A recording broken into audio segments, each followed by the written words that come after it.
To this preview of the second part of Book Two of Milton's Paradise Lost. I break up Book Two. I could break it up into 50 parts, but I break it up into two because it's really long and it's extensive, and there's just a lot going on. I also think it's important when starting really difficult, long books to take your time in the beginning to tune your ear to how the poem moves. Okay, so I call this Satan's Odyssey, and I do that on purpose because it's what it is. Again, I start class always reviewing the poem's invocation, so we can always consider ways Milton is trying to achieve his thesis. And I then have my students, particularly early on, mark their books so that as they're reading, they have a sense in the margins of what's going on, because it's really easy to get lost if you've never read this before. So you can pause your video here if you want and mark up your books accordingly. This section begins with a really interesting reflection on what I call the nature of demonic goodness, which seems like a paradox, but there it is. We have Satan obviously agreeing to traverse through the gates of hell, through chaos and night, to Eden, all of which is a mystery. No one's ever done it before, so it's somewhat heroic. And you get hell's different reactions to Satan's heroism. Oops. You also get, and I'll talk about this later, really fascinating geography of hell. And I would consider the geography to have both a physical and a moral component. Starting around 629, you get Satan's Odyssey beginning. And I think it's very much an Odyssey. In line 648 to 870, you have just like it's the first moment of sort of overt allegory, right, where characteristics become people. So the guards of hell are sin and death. We're going to meet them, and we learn sin tells us their origin stories, and I'll talk more about that. And then at the end of the chapter, sin opens the gates of hell, and Satan confronts the characters night and chaos. So between hell, there's this mysterious sort of shadowland area. And it's fascinating. And these are also not just places, but characters that Satan has to interact with.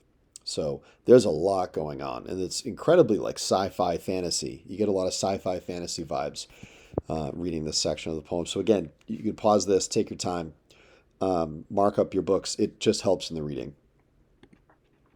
Okay, so an obviously significant passage. There's several one can choose. There isn't one obvious one.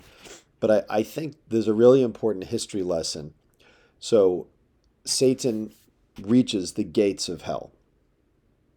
And there are two figures there. And he doesn't seem to recognize them. So the character we get to know is Sin, gives her curious history. And Sin says this. So you can mark up your books. It's line 747 of Book 2. Hast thou forgot me then? Do I seem now in thine eyes so foul, once deemed so fair in heaven? Okay, so pause. So Sin had a relationship with Lucifer in heaven. Got it. When at the assembly and in sight of all the seraphim with thee combined in bold conspiracy against heaven's king, all on a sudden miserable pain surprised you.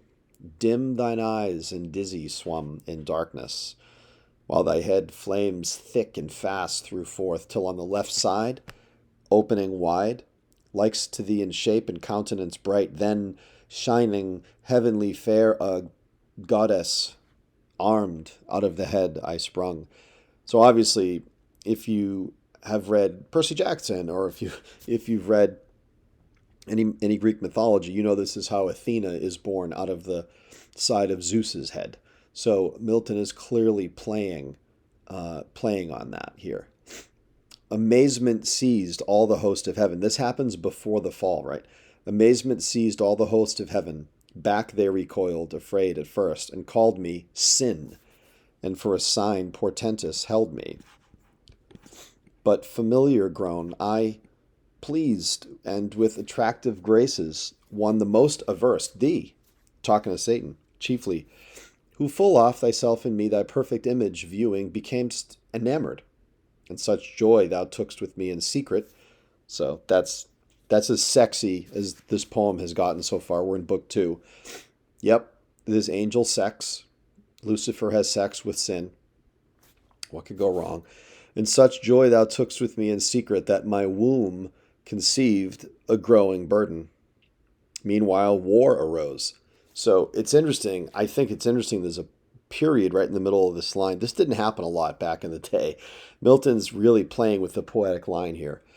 We have, I get pregnant, war, back to back. I mean, I think that's done on purpose, that one sort of conflict and problem is really closely juxtaposed to the more apocalyptic conflict and problem. Meanwhile, war arose, and fields were fought in heaven, wherein remained, for what could else, to our almighty foe clear victory. To our part, loss and rout through all the Empyrean. Down they fell, driven headlong from the pitch of heaven, down into this deep, and in the general fall I also. So sin said, I fell. Here's an interesting detail. At which time, she says, this powerful key into my hands was given. Interesting passive voice. She doesn't say the Archangel Michael, God the Father, God the Son, anybody else, Joe the angel. We don't know who gives her the key, but she's given the key to hell's gates, with charge to keep these gates forever shut, which none can pass without my opening. Pensive here I sat, alone, but long I sat not, till my womb, this is where it gets weird, pregnant by thee. So she's telling Satan, you're the father, right? And now excessive grown, prodigious motion felt in rueful throes. Okay, get ready, buckle up. At last this odious offspring whom thou seest, because there's another figure there, right? Satan's looking at sin and this other creature. She said, this odious offspring whom thou seest, thine own begotten. Satan, you're a dad, sorry. Breaking violent way, tore through my entrails, that with fear and pain distorted, all my nether shape thus grew, transformed. So she goes from being an angel to a fallen angel, and it's like she becomes sort of physically perverse because of this birth. But he, my inbred enemy, forth issued, she gives birth, brandishing his fatal dart, made to destroy. I fled and cried out, death! Hell trembled at the hideous name and sighed from all her caves, and back resounded death. So sin, unlike parents now who spend a lot of time thinking about the name of their children, has this torturous, hellish experience, no pun intended, and yells out the name death, and hell itself sort of validates that choice out loud, which is fascinating. I fled. Oh, it gets even weirder. I fled, but he pursued, though more, it seems, inflamed with lust than rage. Okay, if it's not creepy enough, she's born out of Satan's head. Satan and her have sex in heaven. They fall. She gives birth. She gives birth to this monster who then lusts after her, his mother. And swifter far, me overtook his mother, all dismayed. And in embraces forcible and foul, rape, engendering with me.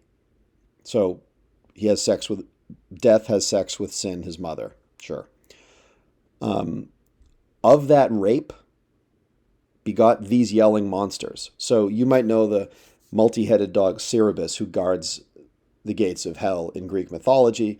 If you saw Harry Potter and the Sorcerer's Stone, J.K. Rowling, who read classics in college, she borrowed that for the dog at the end of the book. Please read the book. So we have Satan having sex with sin. They give birth to death. Death repeatedly rapes his mother's sin, and she gives birth to these hellhounds that are kind of like a perverse belt that she wears. And she says, they are hourly conceived and hourly born, with sorrow infinite to me. Duh. For when they list, into the womb that bred them they return, and they howl and gnaw my bowels, their meal, their repast. Then bursting forth afresh with conscious terrors vex me round. That rest or intermission none I find. Before mine eyes in opposition sits grim death, my son and foe, who set them on, and me, his parent, would full soon devour for want of other prey, but that he knows his end with mine involved, and knows that I should prove a bitter morsel, and his bane whenever that shall be. So fate pronounced. But thou, O Father, I forewarn thee, shun his deadly arrow, neither vainly hope to be invulnerable in those bright arms. So what we have here is Milton had problems. We would send Milton to guidance now. But it's a perversion of the Athena Zeus story. It's also a perversion of the Christian Trinity. Satan, sin, and death are a really interesting perversion of the Christian Trinity. One of my students mentioned today some Old Testament moments, Old Testament language, walking through the wilderness, manna, words like that. And we just chatted in class about how to create evil in a book like Beowulf or Paradise Lost, or any book, I guess, you have to clarify what the good is and twist it and turn it upside down. And that's sort of what's happening here. Anyway, fascinating stuff, I think. Satan's a dad. Who knew? Okay, a subtle, easy to miss passage. I love this. The geography of hell. I cheated and I used 2 passages because I'm in charge. So there. Okay. Hell has rivers. They're the Greek rivers that we might know. I have a cheat sheet, so if you see me looking down, I just want to get the information correct. These are other demons. So Milton is aware, like, there are other demons moving around. The senatorial pandemonium debate's over. So what are those demons doing? But it's a chance for Milton to give us a wider sense of the geography of hell. It's fascinating. Another part in squadrons and gross bands on bold adventure to discover wide that dismal world, if any climb perhaps might yield them easier habitation, bend 4 ways their flying march along the banks of 4 infernal rivers, that disgorge into the burning lake their baleful streams. Abhorred Styx. So Styx is a river that goes around the underworld 7 times. And Styx means to hate or abhor. So it's the river of hatred, and it's the main river in hell. Okay. Sad Acheron of sorrow. So this is the river of woe, of misery, of sorrow. Sorrow black and deep. So the rivers they're part of the geography, but each is associated with a feeling or a moral status or an emotion, which is really interesting. Cocytus, which I'm sure I'm pronouncing that wrong, is known as like the river of lamentation or of wailing. So this is where the ferryman who would bring you to Hades, if he refused to bring you there because maybe you didn't get a proper burial, there's that character that we know about in Book 10 of the Odyssey who, stupidly falls off a roof and dies. He doesn't have a proper burial, so when Odysseus sees him in the underworld, it's the first character he sees and he's begging for a proper burial. That way he can make it fully through the underworld. So this is the river of lamentation, and this is the river which all these sort of characters living this sort of extra shadowy life in the underworld because they haven't received a proper burial would be wandering. Heard on the rueful stream, and then Phlegeton, which is wicked interesting. It's the river of fire because it's said to have traveled the depths of the underworld where land is filled with fire, and specifically the flames of funeral fires where you'd burn the bodies. So we have hatred, we have sorrow, we have lamentation, we have fire connected to funerals, if you're wondering. And then Lethe, so from far off of these, a slow and silent stream, Lethe, the river of oblivion. So this is upon entering the underworld, the dead would drink from Lethe to forget their earthly existence. Rolls her watery labyrinth, whereof who drinks forthwith his former state and being forgets both joy and grief, pleasure and pain. So this is just one of those examples that you have these mythological names thrown out, but it's a reminder of the moral sort of existence of being in hell, that it's full of hatred, it's full of sorrow, it's full of lamentation, and it's like a half-life, not even a full life. Fire, funeral fires, and maybe worst of all, oblivion, like complete forgetfulness of everything. So It's a really interesting mixture of qualities that is seen just in the names of the rivers. And then this is just great poetry. Through many and dark a dreary vale they passed, and many a region dolorous, over many a frozen, many a fiery Alp. So there are huge mountains in hell, and some are frozen, and some are on fire. Isn't that amazing? And then a really famous line accentuating the sort of tragic sameness of it all in a way. Rocks, caves, lakes, fens, bogs, dens, and shades of death. So we have an iambic pentameter line, but it has 10 monosyllabic words. It's just like pounding you, right? A universe of death, which God by curse created evil, for evil only good.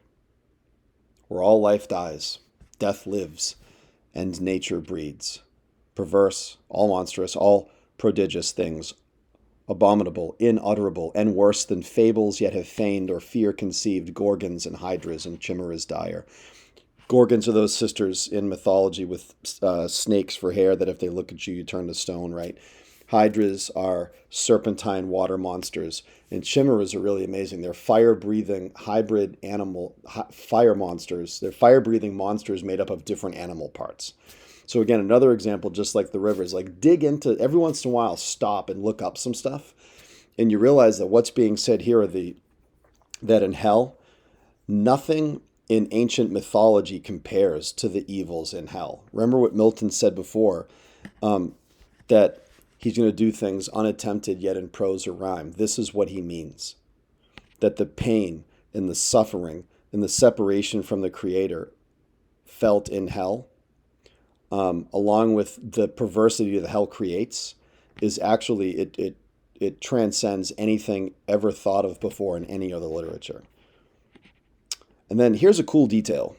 I mean, cool if you're me. This is a sort of a picture of Satan, and this is sin, and this is her son with his dart, death.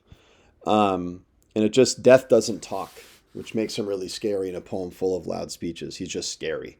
And it says, death grinned, horrible. The word grin and the word smile feel very subtly different to us now in our ears.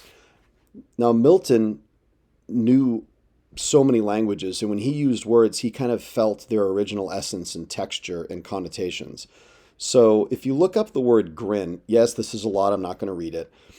It's a Germanic word, but look at the boldface words. As the word evolves through Norse and English and High German, grin comes from the words meaning mutter, grunt, howl, wail, roar, gnash, show teeth threateningly, to distort the countenance, gnash the teeth, grin, weep profusely, stare. So, again, it's another example. You can skim over this, but every once in a while, stop and poke around, stop and dig, stop and look things up, and then ask, what is that doing there? Death doesn't just innocently look onward. He's grinning. And if Milton uses the word grinning, this is how he's using it. It's menacing. Here are some things I would suggest if you're keeping a journal or preparing for a class. What surprised you most about this section of Book 2? If you knew nothing of Paradise Lost, there is no way you saw much of this coming. Quote the text and journal what surprised you and what that passage did to your understanding or even your confusion regarding the poem so far. I would encourage you to write about what you're having a problem with or what's confusing you. I think that's really productive, actually. 2, take a small passage of this section in Book 2 and look up the etymology, the origins of 5 of its most interesting words to you, just like I did for the word grin. How does knowing where the word came from illuminate the passage and the poem for you? These words have histories, and there's people that know these languages, like Milton, feel these words and all their histories and all their textures, and he's using them on purpose. So, I don't know, maybe that's worth journaling about. And then 3rd, maybe make a prediction about what you think will happen next and write about why you believe it.